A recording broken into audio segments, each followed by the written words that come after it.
सोना के सुराही तू ही फूट जाइबू तब पनिया पियब कैसे।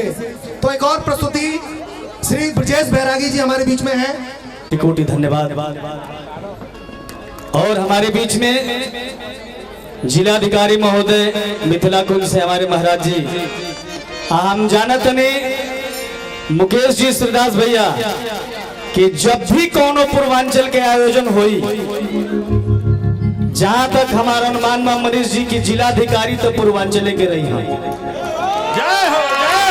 अगर एसएसपी के बात करी तो पूर्वांचल के रही, चाहे कोनो डिपार्टमेंट के हेड के बात करी या उससे नीचे कनिष्ठ जितना पदाधिकारी, ओमा 70% पूरा भारत में पूर्वांचल।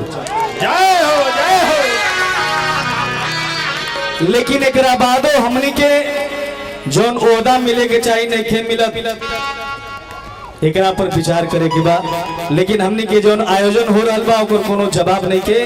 एक लाइन माननीय अतिथि जी के स्वागत में, एक बाद होली गीत गाए। मनीष भैया के आदेश बा।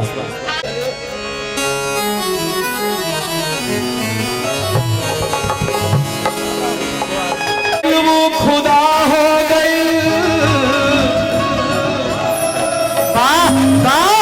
जे भलाई कैल गुमशुदा हो गई, आजे करे जा में हरदम बसवले रहल, हर वक्त आइल तऊ हो जुदा हो गई। बोलल कर अरे अजूरी भर फूल लेके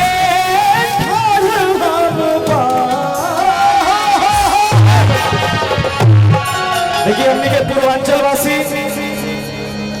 जितना तहे दिल से केहू को स्वागत करला, प्रेम जितना पूर्वांचल में कहीं नहीं के। और प्रेम के सबसे बड़ प्रमाण होला भाषा। आप जी रहुआ हमनी के बोले ली जा, पश्चिम में तो खाली तुम कह जाला। अरे अजूरी भर फूल लेके हम बाकी रहुआ गईली, अरे नहिया के रस बरसाई गईली, रहुआ नहिया के रस बरसा गईली। अजूरी भर फूल लेके हम बानी रहुआ गईली, अजूरी भर फूल लेके हम बानी रहुआ गईली, नहिया के रस बरसा गईली, रहुआ नहिया के रस बरसा गईली।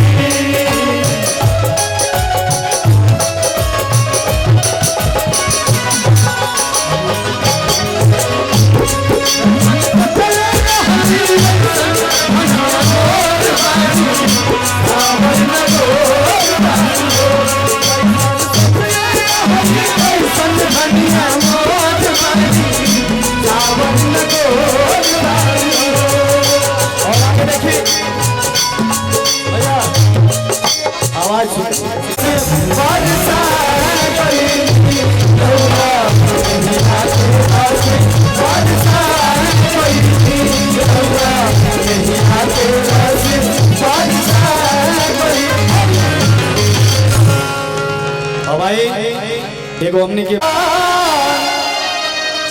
अरे हमसे करा ला बोहानिया,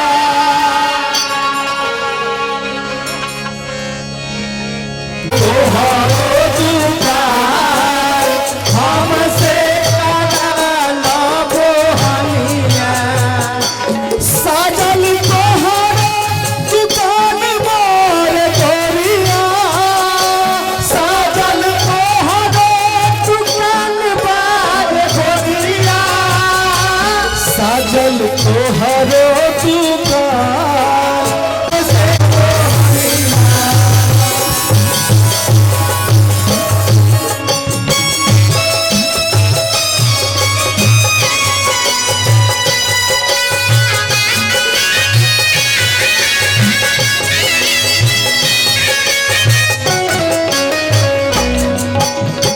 मोहनी हमार हौवे सुना बड़ा सगुनी, सुना बड़ा सगुनी हो, सुना बड़ा सगुनी।